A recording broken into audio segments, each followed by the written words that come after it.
अकोल्यात धाड, गुटख्याचा कारखाना टाळं ठोकलं, 50 लाखांचा माल, मोठा बवाड.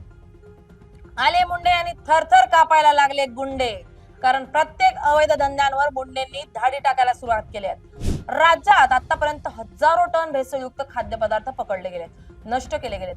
अनेक दुकानांना टाळं ठोकलंय. त्यानंतर मुंडेंनी आपला मोर्चा विदर्भाकडे वळवलाय. अकोल्यात मुंडेंच्या पथकानं जी धाड टाकली आहे त्या गुटख्याचा साठा नाहीये, तर थेट कारखानाच पकडलाय. या धाडीची ही कहाणी पाहूयात. नमस्कार, मी स्नेहल चौधरी. आपण पाहत आहात LS मराठी.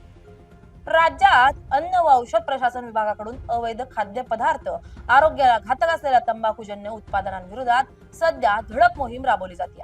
याच मोहिमेचा एक भाग म्हणून अकोला शहरात आजवरची सर्वात मोठी आणि धक्कादायक कारवाई समोर आली आहे. अकोला शहरातील MIDC औद्योगिक क्षेत्रात सुरू असलेल्या एका मोठ्या बनावट गुटखा निर्मितीच्या कारखान्यावर अन्न व औषध प्रशासन विभागानं गुप्त माहितीच्या आधारे अचानक छापा टाकलाय.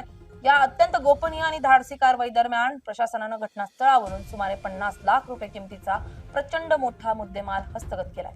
या कारवाईमुळे संपूर्ण अकोला जिल्ह्यात आणि विशेषतः अन्न पदार्थांची अवैध साठवणूक व विक्री करणाऱ्या माफियांच्या गोटात प्रचंड खळबळ उडाली आहे. आतापर्यंतच्या कारवायांमध्ये केवळ गुटख्याची वाहतूक करणारे ट्रक किंवा शहराच्या वेगवेगळ्या कोपऱ्यात साठा करून ठेवणारी गोदामं पोलिसांच्या किंवा अन्न व औषध प्रशासनाच्या रडारवर येत होती. मात्र अकोल्यात थेट बनावट गुटख्याची निर्मिती करणारे मुख्य केंद्र म्हणजेच कारखाना शोधून काढून तो उद्ध्वस्त करण्यात आल्यामुळे अन्न व औषध प्रशासनाची कामगिरी अत्यंत विशेष आणि ऐतिहासिक मानली जाते. या संपूर्ण छाप्याचे नियोजन अत्यंत गुप्त पद्धतीनं करण्यात आलं होतं. अन्न व औषध प्रशासनाच्या वरिष्ठ अधिकाऱ्यांना अकोला MIDC फेज परिसरात एका बंदिस्त शेडमध्ये संशयास्पद हालचाली सुरू असल्याची खात्रीशीर माहिती मिळाली. या माहितीची शहानिशा केल्यानंतर पथकानं स्थानिक पोलिसांना देखील त्याची भणक लागू न देता थेट कारखान्याच्या आवारात प्रवेश केलाय. ज्यावेळी अधिकारी आत पोहोचले त्यावेळी तिथं मोठ्या प्रमाणावर नामांकित कंपन्यांच्या हुबेहूब नावाचा वापर करून बनावट गुटख्याची पाकिटं तयार करण्याचं काम युद्ध पातळीवर सुरू होतं. बाजारपेठेत ज्या ब्रँड्सना प्रचंड मागणी आहे अशा राष्ट्रीय आणि राज्यस्तरीय कंपन्यांच्या नावांचे बनावट वेस्टर्न म्हणजेच प्लास्टिक पाकिटं तयार करण्यासाठी तिथं अद्ययावत यंत्रणा बसवण्यात आली होती. छाप्याच्या वेळी घटनास्थळावरून मोठ्या प्रमाणात तयार गुटखा, सुगंधित तंबाखूचा साठा, कच्चा माल, गुटख्यामध्ये मिसळली जाणारी रासायनिक सुगंधी द्रव्य, वेष्टनाचे रोल आणि पाकिटं सीलबंद करणारी हायटेक यंत्रसामग्री जप्त करण्यात आली आहे. हा सगळा माल आणि यंत्र मिळून एकूण किंमत 50 लाख रुपयांच्या घरात असल्याचं अधिकाऱ्यांनी स्पष्ट केलंय. अकोला जिल्ह्यामध्ये MIDC 4 फेजमध्ये ग्रोथ फेजमध्ये हा कारखाना असल्याची गोपनीय माहिती मिळाली 2-3 दिवसापूर्वी.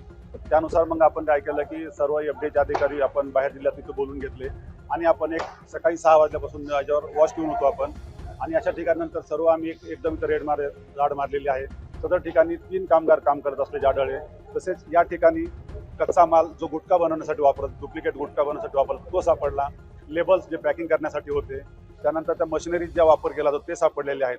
असे एकंदर 3 आरोपी काम करताना सापडले. आणि एक गौरव शर्मा नावाचा एक आरोपी आहे, तो अद्याप इथे पोहोचलेला नाहीये. तर आणि जो जागा मालक आहे म्हणजे पहिले 3 जो ऑपरेट करतो तो आणि जो जागा मालक आहे त्याच्या विरोधामध्ये आपण FIR देऊन आपण मोकोकाची कारवाई आपण प्रस्तावित करणार आहोत.